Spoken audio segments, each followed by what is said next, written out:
Right, hello everyone. You join me with an attempt to make this video again because I've realised I need a new microphone quite badly because every time I move it, it won't let me record with it. It just throws up errors telling me that I'm not using it, when I am.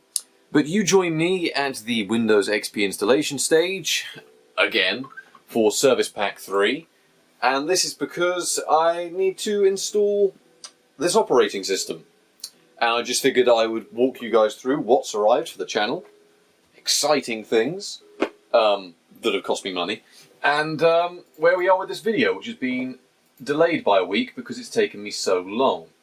In fact, if you want something exciting, I even bought, I was going to say I bought a new mouse, but this is my other mouse that decided to work. There's another mouse over here if anyone's interested. Look at that fancy old Logitech stuff. Anyway, I'm just going through configuring this. It's just telling me I've won a load of cassettes on eBay for a decent price. Anyway, let's just label this Net Burst. The idea is I want it dual booting Windows 7 and XP Service Pack 3 so that it'll be a really useful PC in terms of testing it in modern settings and non-modern settings. So we'll just leave that installing, and while we leave that installing, we will discuss some aspects. But before we do that, I'm just going to move you guys further away so I can get some more light, so we'll go do that now. Right, you actually join me, not after I move the camera back, because around that time, my power supply decided that the fan bearings inside it no longer wanted to exist, so this just makes a horrible noise when it should be spinning.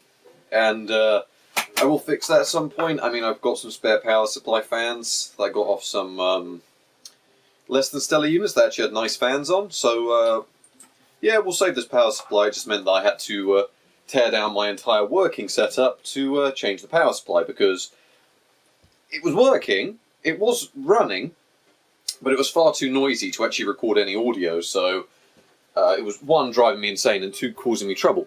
The other good news is, I'll show this off after we've started up this installation real quick. Let me see, United Kingdom, apply, location, United Kingdom.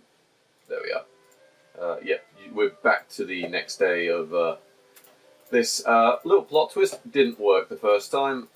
This Socket 423 system does not like dual booting at all. Net burst, and then it'll give us a networking setup. It'll work this time, I'm fairly sure, which would be nice. Right, there we go. Another arrival for the channel is one of the fastest GT300 series cards. Most people probably didn't know the GT300 series even existed. Little bit bent there, but push that back up with my thumb. This is the most powerful one they did. It's the GT340 OEM, 1 gig GDDR5, which is a surprisingly impressive amount of RAM. I haven't tested it yet, but maybe we'll do some testing on it and see what happens. And yeah, I'll walk you through where we are with the video. I mean, I'm fairly sure I've got a few other things that I've shown off. I don't know if I showed off all this that had arrived. I've got this to go in that hodgepodge PC build that I've got going on very soon. 560 Ti, which should be more than powerful. Everything's a bit of a mess at the moment because work is absolutely manic. So I've got some B360 stuff, which I've already tested. I did record a Patreon video for it, but the audio was terrible, as I said at the start of this one. But that all works. That's a Core i3 8100, 16 gigs of RAM. I've got an M2 stored away, so that's all set up and working. And that DVD drive is very angry. But yeah, where are we with the Socket 423 video? So the PC is built, which is nice, and is installing things.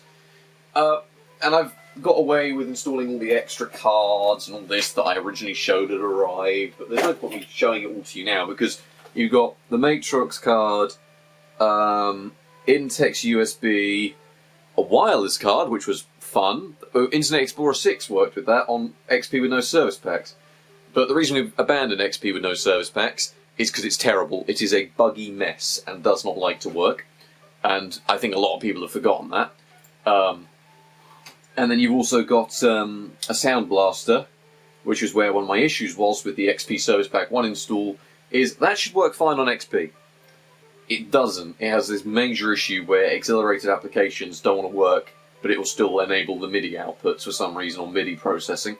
But anyway, what we've got is we've got this PC I've thrown together, and originally I was going to try and throw on stuff like Windows 8.1, like I've got just around here, and Windows 7, which we will actually be doing. I've got this one working. This one works as long as you use a SATA DVD drive for some reason. But 8.1, I'm going to have a few more little bit of time spent with, but it's got to the stage now where I've spent so much time trying to cram newer operating systems onto it that I might as well just say it is damn near impossible to get it to work. There probably are workarounds, like I have got the installers working, and you know I've messed around with trying to install the Windows 8 install medium on 7 and the same with 10, and it does start to work. But people have only just started doing it with 4.7.8. 4.2.3 is of course a year older in most cases, and in most cases 4.7.8 people are running far newer processors with far more supported boards that might have Vista drivers you can use. I don't even think this thing supports Vista. But we will be running Windows 7 on it because I'm fairly sure, given the fact that it is quite a high-end board and all of these are add-in cards, these should all have drivers, especially the Matrox stuff and the Intex stuff, and that should all be good. If there's anything you guys really want to see, please do let me know. But yeah, the idea behind this was that hopefully everything would just come together and work. And it has been a lot of fun making this video, because the idea was to take a more positive look at the system. And in a lot of ways, I have been able to take a more positive look at the system. But it's also, I think I got too hooked up on this, trying to push it to its limits with modern operating systems. I think there might be a 2-3 minute segment touching on, not that it's disappointing in that regard, but that I got a little bit carried away trying to cram these operating systems onto it.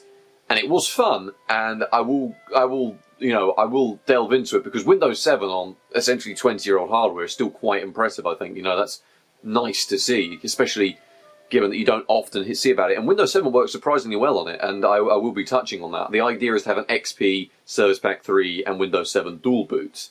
Currently I've got Windows 7 installing off a hard drive, I believe, and I'm really hoping this install hasn't frozen after this 25-minute section again, because it did this before, and really wasn't actually very cool when it did it before. So I'll be back in a second and let you guys know if the install has decided it no longer wants to work. Well, you've just witnessed firsthand what happens with this system.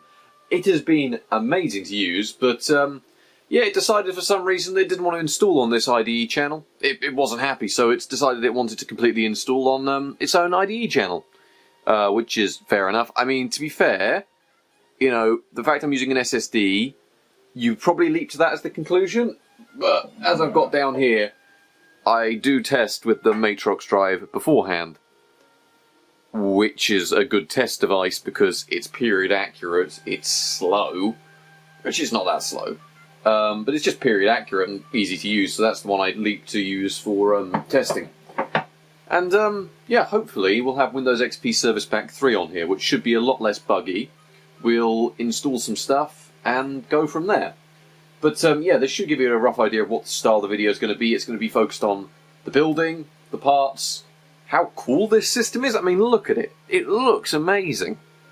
Also, Patreon voted for the case. You did get your modern RGB case, so thank you for that choice, fellas. One thing I've also done here is, can you see that CPU cooler? It's quite nicely mounted there, isn't it? That is done with thermal adhesive and thermal paste so that it can be removed if I really want to by using like GT85 or something. I've tried getting it off.